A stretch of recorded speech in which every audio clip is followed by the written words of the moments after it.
కీర్తనల గ్రంథం 50వ అధ్యాయం.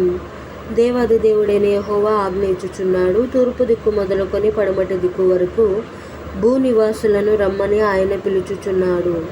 పరిపూర్ణ సౌందర్యము గల సియోనులో నుండి దేవుడు ప్రకాశించుచున్నాడు.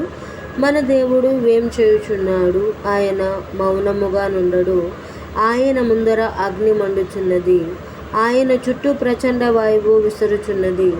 ఆయన తన ప్రజలకు న్యాయము తీర్చుటకై బల్యార్పణ చేత నాతో నిబంధన చేసుకొనిన నా భక్తులను నా యొద్దకు సమకూర్చుడని మీది ఆకాశమును భూమిని పిలుచుచున్నాడు.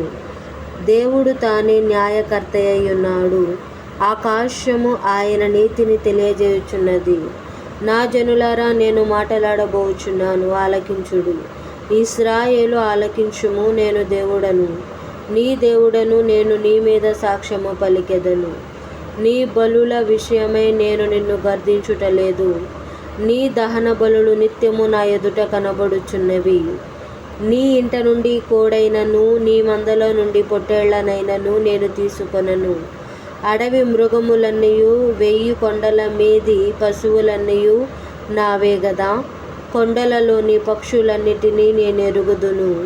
పొలములోని పశువాదులు నా వశమై ఉన్నవి. లోకమును దాని పరిపూర్ణతయు నావే. నేను ఆకలి గొనినను నీతో చెప్పను. వృషభముల మాంసము నేను తిందునా, పొట్టేల రక్తము త్రాగుదునా. దేవునికి స్తుతి యాగము చేయుము. మహోన్నతునికి మొక్కుబడులు చెల్లించుము. ఆపత్కాలమున నీవు నన్ను గూర్చి మొర్రపెట్టుము. నేను నిన్ను విడిపించెదను. నీవు నన్ను మహిమపరచెదవు. భక్తిహీనులతో దేవుడు ఇట్లు సెలవిచ్చుచున్నాడు. నా కట్టడలు వివరించుటకు నీకేమి పని? నా నిబంధన నీ నోట వచించదవేమి? దిద్దుబాటు నీకు అసహ్యము గదా. నీవు నా మాటలను నీ వెనకకు త్రోసివేసెదవు. నీవు దొంగను చూచినప్పుడు వానితో ఏకీభవించెదవు. వ్యభిచారులతో నీవు సాంగత్యము చేసెదవు. కీడు చేయవలనని నీవు నోరు తెరచుచున్నావు. నీ నాలుక కపటము కల్పించుచున్నది. నీవు కూర్చుండి నీ సహోదరుని మీద కొండెములు చెప్పుచున్నావు.